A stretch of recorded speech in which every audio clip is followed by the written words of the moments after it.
Hi, everybody. Welcome aboard. Nice to see you. Okay, good. Of course, a few announcements here at the top as well. I'm Tammy Bruce, the spokesperson. Thank you all very much for being here. This week, the Trump administration and the Department of State achieved significant milestones, advancing peace, strengthening U.S. partnerships, and realigning foreign assistance to better serve American interests. The Quad, a partnership between the United States, India, Japan, and Australia, held their foreign ministers' meeting here in Washington, D.C., right here at the State Department. These officials, representing 35% of the world's combined GDP, advanced an ambitious agenda to enhance collective security and economic resilience. Quad countries agreed to expand maritime law enforcement, cooperation across the Indo-Pacific, reinforcing their shared commitment to uphold international law and freedom of navigation. They also launched the Quad Critical Minerals Initiative, a landmark effort to diversify and secure global supply chains in strategic sectors, ensuring our economies remain resilient against coercion. I can also announce the completion of a major foreign assistance reform effort. Secretary Rubio remarked that the U.S. Agency for International Development will no longer implement foreign assistance programs going forward. The Department of State will take the lead on administering foreign assistance programs with a mission that directly advances our national interest, accountability, strategy, and efficiency. This restructuring puts U.S. taxpayers and American priorities first, marking a new chapter in global leadership. Tomorrow, President Trump will headline the kickoff of America 250 at the Iowa State Fairgrounds, launching a year-long celebration of our nation's 250th anniversary under the banner A New Era of American Greatness. The America 250 National Tour will bring community-focused celebrations to all 50 states and U.S. territories. Finally, this week, Americans around the world will join in celebrating our nation's independence. July 4th is a time to reflect on the freedoms and liberties we all cherish, and we wish everyone a safe, happy, and meaningful Independence Day. And with that, we will take your questions. The imperial we, the individual I. All right, everyone. Yes, sir, go ahead. I know, just to slip through there. Go ahead, yes, sorry, sir. Just a quick question on Iran. Iran announced today that it's suspending its cooperation with the IAEA. Surprise. I would like to have your thoughts I have comment a few. on that. Yes. We of course, do have a little bit to say in that regard. First of all, and I want to get this correct here, it is, we'll use the word unacceptable, that Iran chose to suspend cooperation with the IAEA at a time when it has a window of opportunity to reverse course and choose a path of peace and prosperity.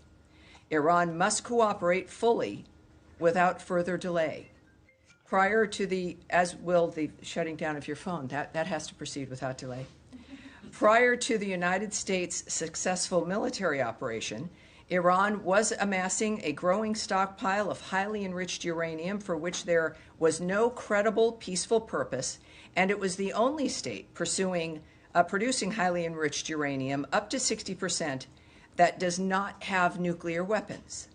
Iran must fully comply with its safeguards agreement required under the NPT, including by providing the IAEA with information required to clarify and resolve long-standing questions regarding undeclared nuclear material in Iran, as well as provide unrestricted access to its newly announced enrichment facility. We look forward to further detailed reporting from the IAEA about this. It is worth repeating, as we've made tremendous strides to this through Donald Trump's leadership, Iran cannot and will not have a nuclear weapon. The President has said this repeatedly. The Secretary of State has said this repeatedly. We have repeated it from this podium. And at this juncture here, it is, of course, again, unacceptable that Iran is choosing to suspend cooperation with the IAEA. And answering your question, Daphne, yes. Thank you. On this final ceasefire proposal for Gaza that Trump has said Israel has agreed to, Does it include provisions for Israel pulling out of Gaza? What I am going to, the president had a message about that from last night, and I'll read that for you. So we just get this on the record here. From the President, Donald Trump. My representatives had a long and productive meeting with the Israelis today on Gaza. Israel has agreed to the necessary conditions to finalize the 60-day ceasefire, during which time we will work with all the parties to end the war. The Qataris and the Egyptians, who have worked very hard to help bring peace, will deliver this final proposal. I hope for the good of the Middle East that Hamas takes this deal, because it will not get better. It will only get worse. Thank you for your attention to this matter. As far as your question about the details, I won't go into the details of what's in the proposal.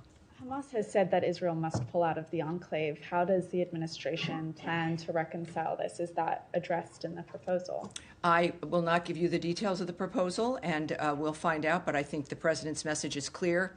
This is one that has to be accepted because it will only get worse if they don't. Yes, ma'am. Thanks, Tammy. A White House official told our colleagues that the Trump administration has paused certain weapons shipments to Ukraine. What was the State Department's role in making this decision to pause these weapons shipments? And are you concerned about the advantage it gives to the Russians? Well, traditionally, of course, I mean, our wheelhouse here is diplomacy. We don't make decisions about the shipping of weapons or the managing of weaponry during war. We have the Department of Defense. I would refer you to them when it comes to this kind of a decision. At the same time, we've got a few things I can say to you regarding this. It remains, as you might imagine, worth repeating, a priority of President Trump to bring the Russia-Ukraine war to an end through a durable negotiated settlement, starting with an immediate ceasefire. And, of course, just referring you to the Department of Defense for more information regarding that situation regarding weapons. Anna Kelly, a White House spokesperson, also has noted, this decision was made to put America's interests first following a DoD review of our nation's military support and assistance to other countries around the globe. The strength of the United States Armed Forces remains unquestioned. Just ask Iran. Also, from a statement by Elbridge Colby from the 2nd, which was yesterday, at the DoD, that the Department of Defense, quote, continues to provide the president with robust options to continue military aid to Ukraine. At the same time, the department is rigorously examining and adapting its approach to achieving this objective, while also preserving U.S. forces' readiness for administration's defense priorities. Can I quickly ask on GHF, the State Department announced last week that you had approved $30 million. Has any of that money been dispersed yet? And if so, how much? It has been fully approved. It has not been dispersed. There is a process, as you all might imagine, in the building regarding the dispersal of any funds. And when that happens, I will let you guys will be the first ones to know. Andrea Mitchell. Yes, ma'am. I just wanted to note, before I ask my question, the passing of one of your predecessors, Richard Boucher, who served 6 secretaries of state, was an esteemed diplomat and very highly respected spokesperson for this department. Yeah. Yes. Yes. Yes. Thank you. All right. Thank you, Andrea. I want to ask you about the passing of USAID, the demise of USAID being absorbed into the State Department in a very different fashion. According to the Lancet, a highly respected British medical journal, USAID was responsible for saving 90 million lives over the course of 2 decades. American Aid was responsible for that, Andrea. I'll correct you right there. USAID was an element of the United States government dispersing taxpayer funds around the world for humanitarian aid for a variety of different projects. It was the United States government, and is, when it comes to the aid, not a department, but the nature of what this government, under various administrations, had approved. Let's keep that in mind. Can I continue? Yes, please do. But I wanted, it's something worth correcting. And former President Bush, who was responsible for PEPFAR, with bipartisan majorities in Congress for years, suggested that the saving of 25 million lives from antiretroviral drugs on HIV/AIDS as well as tuberculosis is something that the USAID staff, because he sent this to the USAID staff in a video, and he said that you should be proud of it and God bless you all for what you did. So I just want to ask you about how it is going to be reconstituted, because the secretary's writing on Substack describes it as wasteful and not fulfilling U.S. goals in broad categories, and it's contrary to what Republicans and Democrats have said in Congress for years. Yes, it is.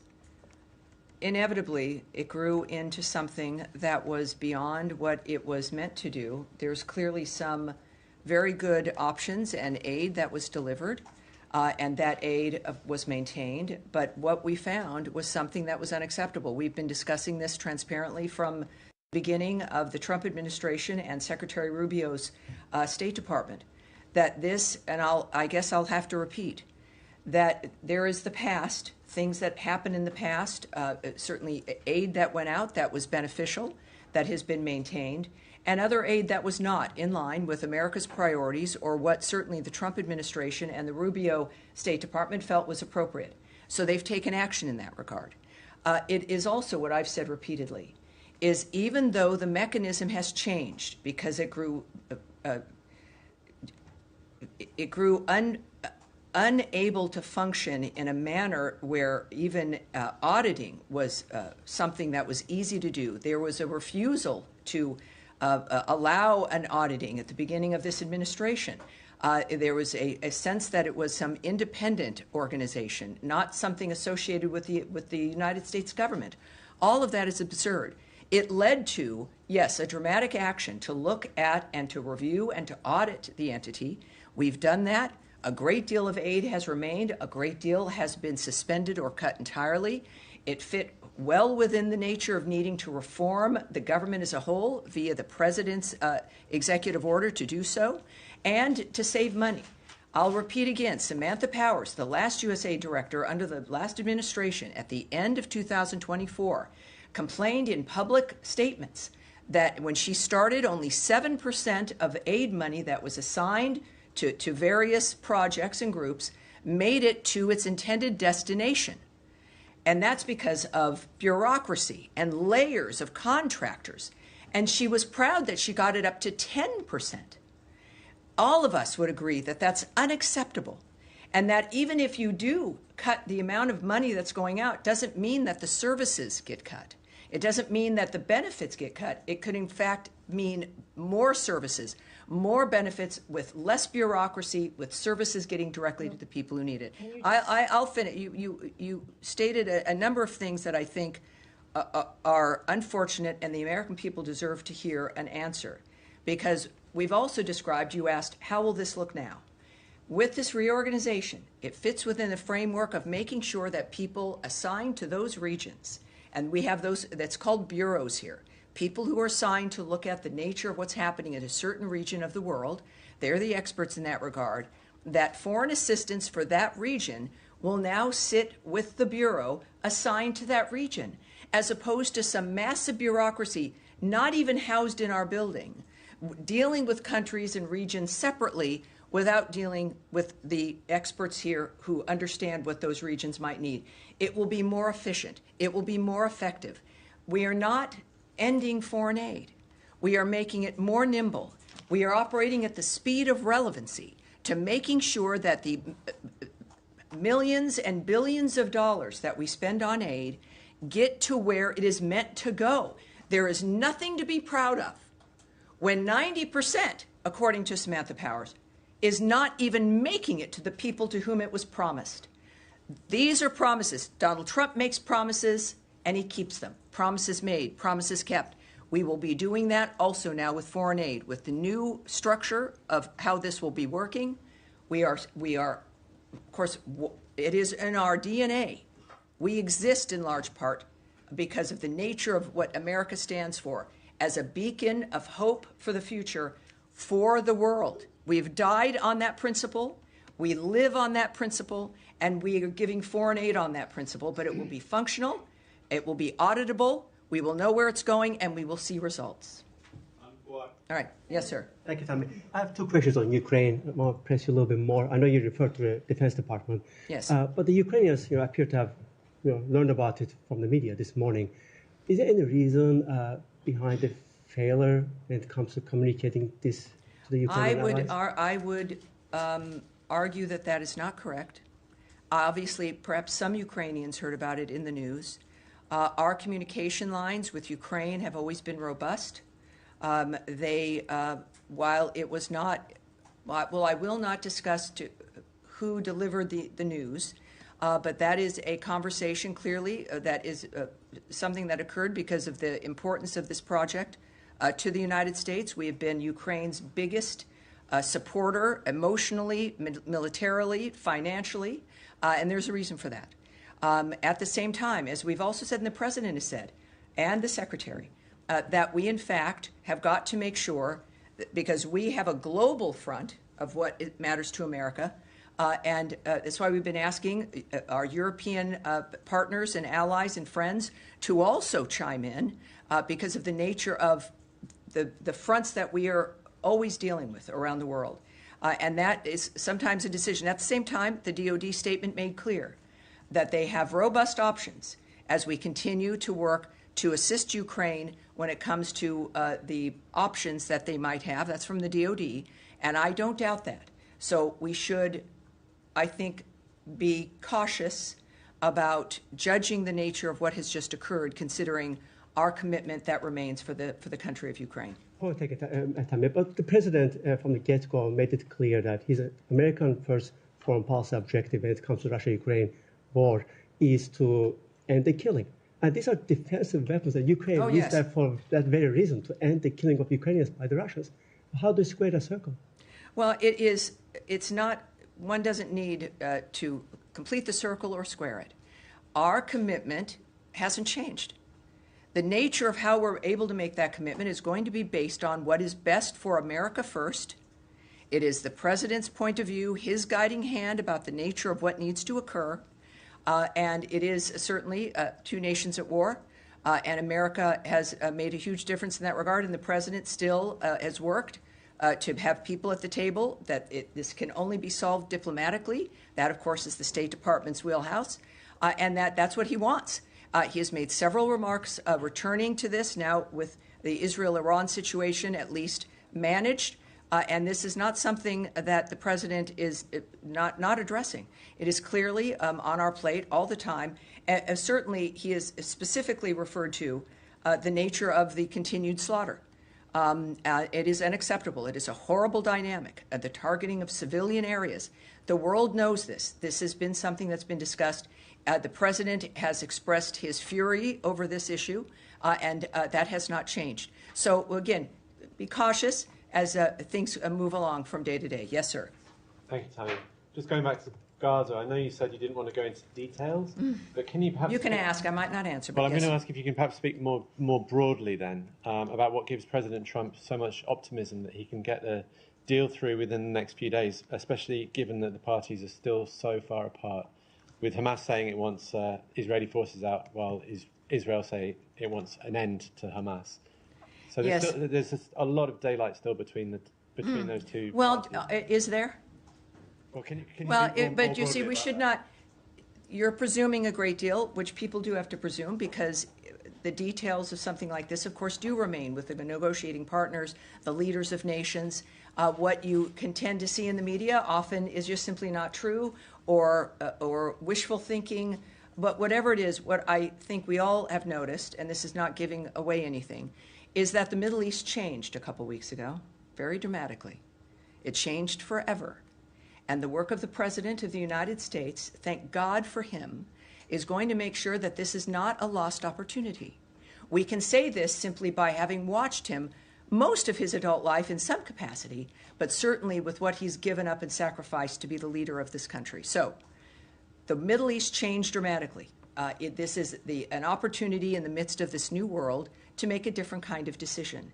He is optimistic. The President, is very honest. Sometimes he's pessimistic, and he'll let people know. Again, he's a transparent man, which sometimes can be unusual. We're not used to always hearing it, but it's extremely helpful. So while I don't know the detail of what makes him optimistic, I know to trust him. I know to not second guess him. I know that we understand that he's in the midst of something that can change every day. That's also not lost on him.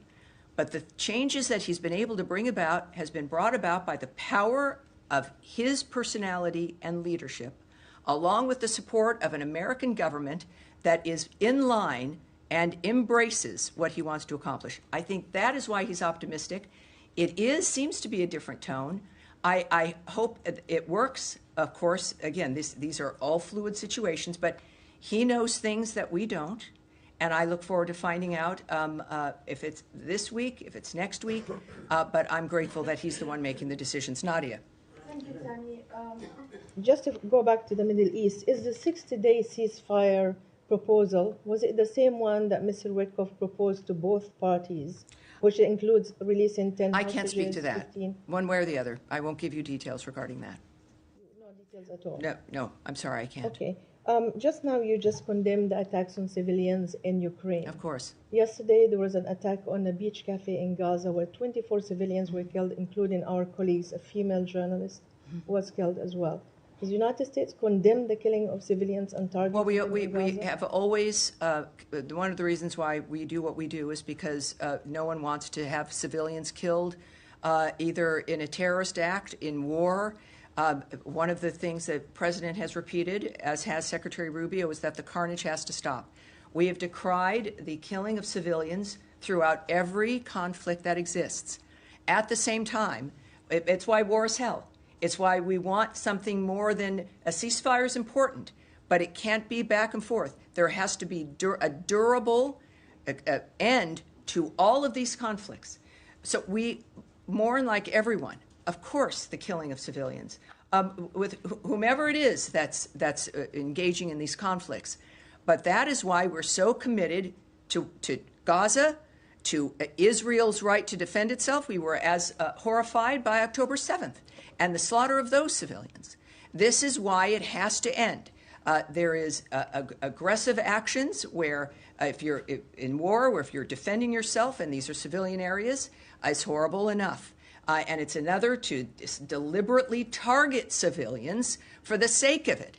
And those are the monsters that we are trying to stop and that the world has tried to stop for generations now. So this is why our work continues in Gaza, why the ceasefire is important, and why the end of war and the status quo that so many people have grown rich from has got to end. Saeed. Thank you, Yes, Tammy. sir. WHO, the World Health Organization, said that 112 Palestinian children, many of them are newborn and so on, are sent to whatever remains of the hospital because of malnutrition. It's because the aid is just not getting through. And my question to you is that basically a statement or evidence that the aid that has been going in is not enough and is not sufficient, that maybe the aid ought to be the responsibility of those who have had a great deal of experience in doing this, consistent with all the international organizations that have stated to that effect. Well, two parts I'll answer that. First of all, there's one entity that has gotten food and aid into the Gaza Strip, and that's the Gaza Humanitarian Foundation. We know this. This has been a fact of the matter. And that's, I think we're now up to 56 million meals distributed. So it's still within a war zone. We had a ceasefire that Hamas broke. I would say on the other issue, when it comes to the horribleness of what happens in a war zone, in this case in Gaza, it is occurring because Hamas refuses. It broke a ceasefire on October 7th. It broke another ceasefire that was attained for the Gaza Strip. It is now refusing, at least up to this point, prior to the change in the Middle East, to continue to agree to another ceasefire. They maintain their firearms. They are maintaining hostages, people they've kidnapped. And so, yes, it is horrible, and it's something that we are working to stop. But I would say regarding aid, we'll just make an admission here. It will never be enough. There will never be enough aid going into a war zone. There will, no matter how many depots the GHF, the Gaza Humanitarian Foundation, sets up, it will not be enough, because the only way you have a normal life with enough aid and enough food and being able to live your normal life is in an area that is not at war or being held hostage by a terrorist group. So to attempt to normalize the environment that is under this horrible cloud of terroristic monsterism, of the slaughter of innocent people, the using of people as human shields, the using of hospitals as a cover for your operations, the using of schools as a cover for your operations. It is obscene. It is inhuman. So it will. What we do in the midst of that environment will never be enough. And it is a key, though, to unlocking a door, to get to a point where you can have a ceasefire, assisting those who are held hostage by the terrorists, and being able to get to a point where you actually have a ceasefire, removing those who do not abide by the ceasefire, and then begin to build a genuinely different future for the people in that area. What a concept. So we do our best. We know it will never be enough, because the situation is obscene and unusual and unnatural. But we will do it until we also then move to change that situation for the better. Back to you, and then to you, sir. Two topics, Tammy. Thanks so much. Number one, with all the developments with Iran and Syria and Gaza, it's been all quiet, thank goodness, on the Israel-Lebanon front, but still some work to do there. What are the challenges that remain at this point in disarming Hezbollah and in enforcing Resolution 1701? Well, I would direct you to the Israeli government in that regard. I think the thing that has changed the Middle East beyond, of course, the damage to the destruction, the obliteration of Iran's nuclear facilities, is the personality and power that is exhibited by Donald Trump and what he is willing to do, what the American government and military is capable of, and as a reflection of our genuine commitment for change, after exhausting all diplomatic options, is that he will do what else is necessary to achieve peace. That is something as a message to the entire Middle East, including to our allies, and to those who have stepped up as an example regarding the Gaza Strip, the regional partners there willing to step in and help make a difference for the future there. So the biggest issue, and again, for specifics, you'd have to speak to the Israeli government, but for us, we made that decision last year in November without knowing how it would need to be applied, but it's also because of the American people that we're able to send this message to the world that we are still here, we are still the team you can count on. America matters, we know it, and we're going to defend our country, which is what it needs to exist in order to have this hope for the future. All right, yeah, yes, Eric. Thank you, Tammy. Wanted to ask about, I understand the decision on which weapons to provide to Ukraine being one taken at the Pentagon, but from a diplomacy standpoint, does pausing the weapon deliveries for Ukraine make it more difficult to get Russia to come to the table in terms of a peace agreement or a ceasefire because it somehow relieves potential pressure on them? It's a very good question, but it's good that it's not going to be a factor because we haven't paused sending weapons to Ukraine. This is one aspect, one situation, one event that has been changed. As you heard from the DoD, there are multiple robust other options and efforts regarding the Ukrainian situation with weapons. Again, I don't speak for the DoD. I can only refer to their statement and to what they've stated very bluntly. The president has also indicated his remaining commitment regarding Patriot missiles. This is not, I will reinforce this is not a cessation of us assisting Ukraine or of providing weapons. This is one event in one situation, and we'll discuss what else comes up in the future, but be wary of painting too broad a brush there. All right. And another, sorry. One more. You just a few minutes ago put out a statement about about Secretary Rubio's phone call with the foreign minister of Mexico, Juan Ramón de la Fuente, in which they spoke about issues relating to transnational crime, terrorist organizations, of which the Mexican cartels were declared in the first days of this administration. We were busy. We were busy. Yes. I was wondering if you could talk about the importance of the relationship with Mexico, but in particular the designation by the Treasury Department of Mexican banks that were involved in money laundering, and whether that was part of the discussion between the secretary and his counterpart. Well, other than what was on the readout, and for the Americans watching this, you too can see the reports of phone calls and meetings that we have. We put out things called readouts, which give some detail of a phone call. Not everything. It's not a transcript. But you can go to state.gov, here I go, and you can subscribe. And you have a lot of different options. You can get statements by the secretary. You can get schedules. You can get just all kinds of things. And I encourage everyone to do that. But I would say that it's clear that we have an excellent relationship with Mexico.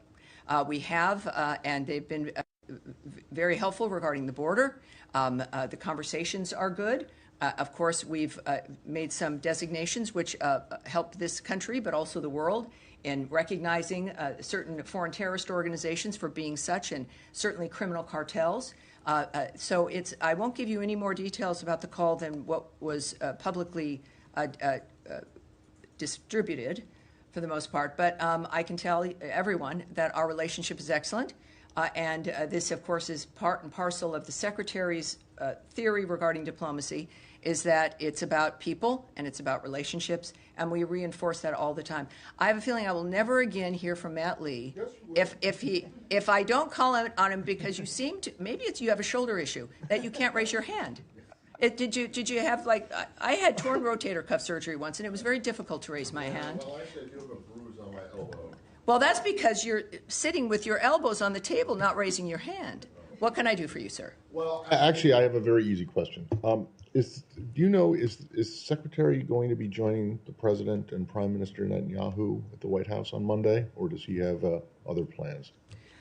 The Secretary's schedule I can't discuss at this point. Sorry, it was an easy question and an easy answer. Okay. Is that the depth of it? Yeah. All right. Sure. All right. Now, wait, hold on one second. You, sir, and then you'll go. Go ahead.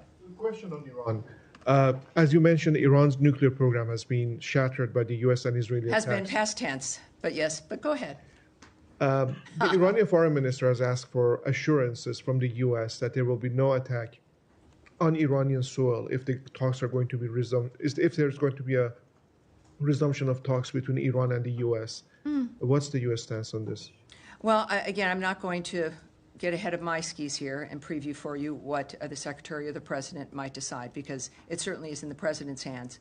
You heard my remarks regarding their rejection of the IAEA and that situation, of course, that is unfortunate. And again, it's a very bad decision. So they seem to be, not surprisingly, making bad decisions. But the President, as we've seen, is also a very generous man. He cares about all the people, and he knows Iran can be great again. And yet that's going to be up to the Iranian people. But so far, I can't discuss what they may or may not do in that regard. But well, I'm sure we'll hear from the President as well. All right, yes, ma'am, in the back. Thank you very much. I have a question on the West Bank. Israeli Justice Minister Yair Lapid today said that the time has come to annex the occupied West Bank. Do you have any reaction to this, and what is this administration position on a potential Israeli annexation of the West Bank? Well, I think that is specifically something that the White House would be able to answer for you, but I also know that our position regarding Israel, the choices it's make, is that we stand with Israel and its decisions and how it views its own internal security. And is the two-state solution to the Israeli-Palestinian conflict still an official policy of the U.S. government? What I can say there is that President Trump is realistic about the current state of affairs.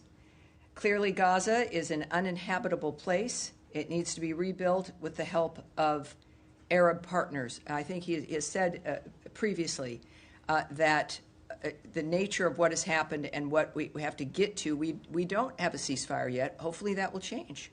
But that is getting quite ahead of the dynamic in general. So that is what the President's focused on. All right. Yeah, sir, there, and then we'll go to you, sir. But go ahead. Yeah, thank you, Tammy. Two questions. The first one on Israel. Is this department or the U.S. government trying to have any direct talks to Hamas, or just going through the Qatari and the Egyptians? I won't discuss the nature of the choices in a diplomatic effort like this. Okay. And the second one, if this department believes that there's not going to be any potential ceasefire between Russia and Ukraine, maybe until after the summer, looking at Putin positioning 50,000 troops. Well, again, I'm not going to speculate. But the commitment I know by President Trump and the Secretary is that things have to happen quickly. We've seen deadlines set. We've seen statements regarding waiting weeks versus days for the parties to do something, certainly for Russia to give an indication whether it was serious or not. So we are not an administration, obviously, that is going to let things go for months or a year. But I certainly am not going to speculate on what the timeline might be for a ceasefire, which the president stays focused on. Thank you. All right. And you, sir, in the beige jacket. Yes, sir. Thank you.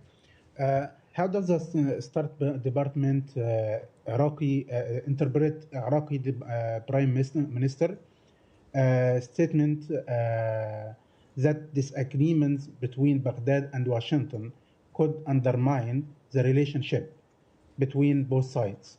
And can you comment on? We're going to have to take that. We're going to have to take that back. But go ahead for a second one. Can you comment on reports that Iraq has moved to accelerate a radar system deal with South Korea in light of recent regional developments? We're going to take that back as well, if you don't mind, sir. When we say, again, for Americans watching, when we take something back, we get an answer for that reporter, and we get the answer right back to you, sir. And we will do that for sure. All right. Yes, go ahead. Thanks, Tammy. I just want to come back to USAID, given that the official closure of it happened this week. Sure. Will state or the administration be releasing a breakdown of how much it has cost to shut down USAID for the taxpayer to be able to see that? For example, how much does it cost to bring some 2,000 USAID officers back from the field to the U.S., including their family members? How much does it cost to do payment settlements for contracts and grants? How much does it cost to sever local staff? I love that there's now questions about how much things cost. I'm not used to those kinds of questions. I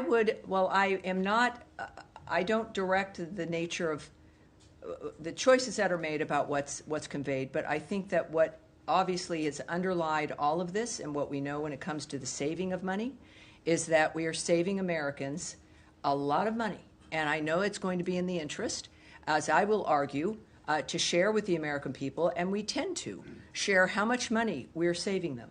Now, in the midst of us doing our work, there's also expenditures. There always is. So it costs money to run this building, as we are also saving money in other ways with things that were wasteful programs. So we will, certainly the American people will see the results of the fruitfulness of this work. Will that part be public or not? Well, I think certainly as they've been public in the past, certainly the Trump administration is public about money that's already been saved through a variety of work, including DOJ's work. I don't know how that will look, and I'm not going to get ahead of that. But I would think that, yes, obviously they're going to be proud of the nature of the money that is saved, and in order to make sure the American people know what that effort has gotten to us. Yes, ma'am, in the pink. Two questions. First question about the aid delivery to Gaza. Since there were so many Palestinians killed or injured during getting this, is GHF looking at all into another dynamic, another way to deliver aid into Gaza? And the second question, President Trump said many times that he has another vision for the Middle East. He wants a permanent solution for Gaza. This is a deal for 60 days. Could we look at this as he's laying the ground for a permanent ceasefire in Gaza, or is this just another attempt? What he does because he expects it to work and it leads to what he wants to accomplish. This is, in any dynamic, and certainly in this framework, as we've even said about Russia and Ukraine, you can't discuss anything else until the shooting stops. You can't discuss what the peace will look like until you stop killing people. That's clearly, I think, a very basic dynamic. in this case, of course, I think that there's when you've got to get a ceasefire, and then you can begin to look at what the next steps will be. And if there's a ceasefire, obviously it's elements that everyone has agreed to, which would also then lead to what President Trump's vision is at the end. It's obviously that will be peace. It's not going to be the world's longest ceasefire. It's going to be peace that's achieved fundamentally by the changes on the ground, which we have already seen implemented over the last couple of weeks. And the aid?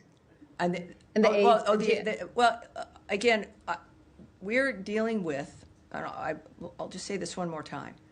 We're moving aid into a live war zone. It still exists because Hamas will not put down its weapons, won't stop killing people. It has an interest in the aid getting to the people. It has an interest in that to stop. Their strength has been to control the food, to steal the food, to use food to make money, to use food to keep the Gazan people at bay, reliant only on them. It is dangerous to have people who are getting food, who are getting their meals, who realize that something else can help them other than the monsters who've been running their lives. So they have an interest in creating a horrible environment. It is a war. I think considering we've got, again, 56 million meals to date, and that is a dynamic. I would suspect that, like with every endeavor, there's adjustments that are made based on the situation. I don't have those details, but considering the success so far, we should all be proud of the nature of what's happened as we continue, because it will not be enough to go to a ceasefire and then to a durable peace as guided by President Donald Trump. All right. Yes, sir, you in the red tie, and this will be it. With the VOA Persian. Question, are you able to confirm reports that Americans have been arrested trying to leave Iran?